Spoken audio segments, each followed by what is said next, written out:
مجھے پتہ ہے، وہ جلدی سے بولی۔ پہلے پسندیدگی ہوتی ہے، پھر محبت، پھر عشق، پھر جنون، پھر دیوانگی۔ شیخ کے تاثرات دیکھ کر وہ چپ ہوئی۔ وہ افسوس سے مگر مسکراتے ہوئے نفی میں سر ہلا رہے تھے۔ یہ درجے تمہارے ملک میں رائج ہوں گے، مگر جس زبان سے تمہاری زبان نکلی ہے اس میں معاملہ ذرا مختلف ہے۔ محبت درمیان میں نہیں ہے، بلکہ محبت کے یہ سب درجے ہیں۔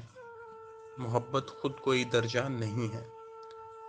تو کتنے درجے ہیں محبت کے؟ 7۔ سنو گی؟ وہ مسکرائے۔ کشتی اب اس سرسبز تنگ نہر کے درمیان داخل ہو چکی تھی۔ وہاں جا بجا کنول کے پھول پانی پر تیرتے ہوئے دکھائی دے رہے تھے۔ سورج گھنے درختوں کے پرے چھپ گیا تھا۔ ٹھنڈی میٹھی سی چھایا ہر سو چھا گئی تھی۔ محبت کا پہلا درجہ علاقہ ہے، کیونکہ اس میں انسان کا اپنے محبوب سے تعلق قائم ہوتا ہے۔ علاقے کے بعد السبابہ ہے، اس میں انسان کا دل پوری گرویدگی کے ساتھ محبوب کی طرف جھک جاتا ہے، وہ اس کے سحر میں گھر جاتا ہے۔ تیسرا درجہ الغرام ہے۔ قرآن مجید میں پڑھا ہوگا تم نے، اِنَّ عَذَابَهَا كَانَ غَرَامًا، بلا شبہ اس کا عذاب لازم ہونے والا ہے۔ الغرام میں محبت قلب کے اندر ہمیشہ کے لیے لازمی طور پر جا بیٹھتی ہے اور اس سے نکل نہیں پاتی۔ وہ ذرا دیر کو سانس لینے رکے۔ پھر عشق ہے، محبت کی ایک انتہا۔ اور ایک بات کہوں، برا تو نہیں مانو گی؟ نہیں تو؟ یہ کیا تمہارے ملک کے لوگوں نے اللہ اور اس کے رسول صلی اللہ علیہ وسلم کے ساتھ عشق کا لفظ جوڑنا شروع کر رکھا ہے؟ تمہاری زبان جس زبان سے نکلی ہے اس میں عشق کا لفظ مرد عورت کی ایسی محبت کے لیے استعمال ہوتا ہے جو معتبر نہیں سمجھی جاتی۔ اس لفظ میں شرافت نہیں ہے۔ خود سوچو، کبھی کہہ سکتی ہو کہ اپنے ماں باپ سے عشق ہے تمہیں؟ عجیب لگتا ہے نا؟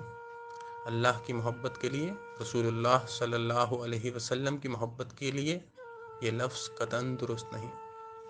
آہستہ بولیں، کسی ٹی وی پہ مداری نما سوڈو اسکالر نے سن لیا نا تو مجھے الٹا لٹکا دے گا۔ آپ کو کیا پتا آج کل عاشق رسول کے ٹائٹل کی ٹی وی پر کتنی ڈیمانڈ ہے؟ شیخ نے مسکرا کر آہ بھری۔ کسی اور کو اگر حق بات کہنے میں کسی ملامت گر کی ملامت کی پرواہ ہے اور وہ غیر جانبدار رہنا چاہتا ہے تو رہے، مگر نہ میں غیر جانبدار رہوں گا، نہ غلط چیز کو روکنے کے لیے کسی ملامت یا فتوے کی پرواہ کروں گا۔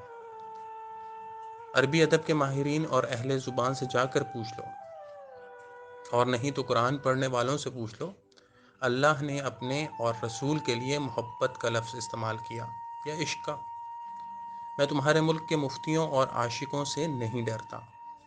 جو لفظ مجھے اللہ کے رسول نے نہیں سکھایا، جو لفظ ایک اچھا لفظ، ایک شریف لفظ نہیں سمجھا جاتا، میں اس کو اللہ اور رسول کے ساتھ جوڑنے کی مخالفت کرتا ہوں، اور مجھے کسی ملامت گر کی ملامت کی پرواہ نہیں ہے۔ ابن قیم والا حوصلہ اور جگر میرے اندر نہیں ہے، اس لیے ہم آگے چلتے ہیں شیخ۔ اس نے موضوع کی طرف توجہ مبذول کروائی۔ وہ سر جھٹک کر چپو چلانے لگے۔ کشتی تیزی سے پانی کو چیرتی تیرنے لگی۔ عشق کے بعد شوق ہے۔ یہ دل کے اس سفر کا نام ہے جو پوری تیزی سے محبوب کی طرف شروع کیا جائے۔ پروردگار عالم کے متعلق اس کا اطلاق ہوتا ہے۔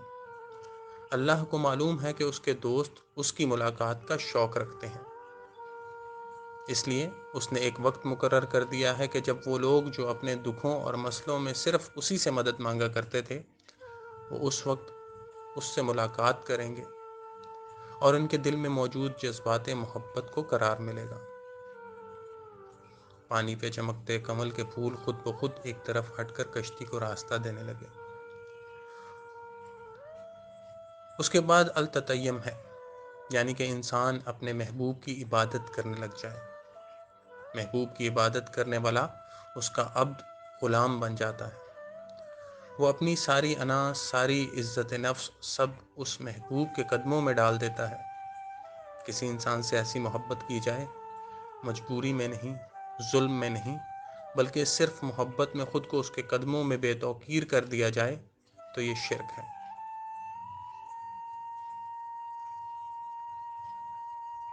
مگر اللہ سے ایسی محبت کرنا، خود کو اس کے سامنے جھکانا، اپنے چہرے کا ہر نقاب اتار کر، ہر انا پس پشت ڈال کر اس سے اپنے دل کا حال بیان کرنا، اس کے آگے دعا میں گڑ گڑانا، یہ عبادت ہے۔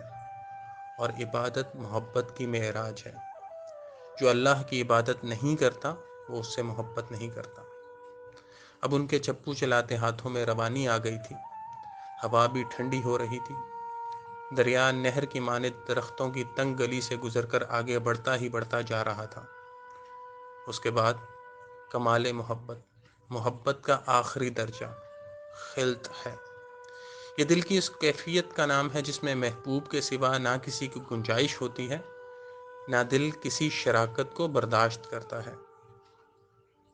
اسی خلط سے خلیل ہے، اور یہ منصب اللہ تعالیٰ نے صرف 2 انسانوں کو عطا کیا، ابراہیم علیہ السلام اور محمد صلی اللہ علیہ وسلم کو۔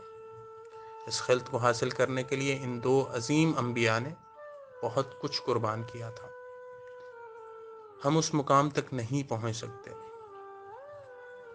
مگر التطیم یعنی عبادت تک تو پہنچ سکتے ہیں نا، جیسے اسے تسلی دی۔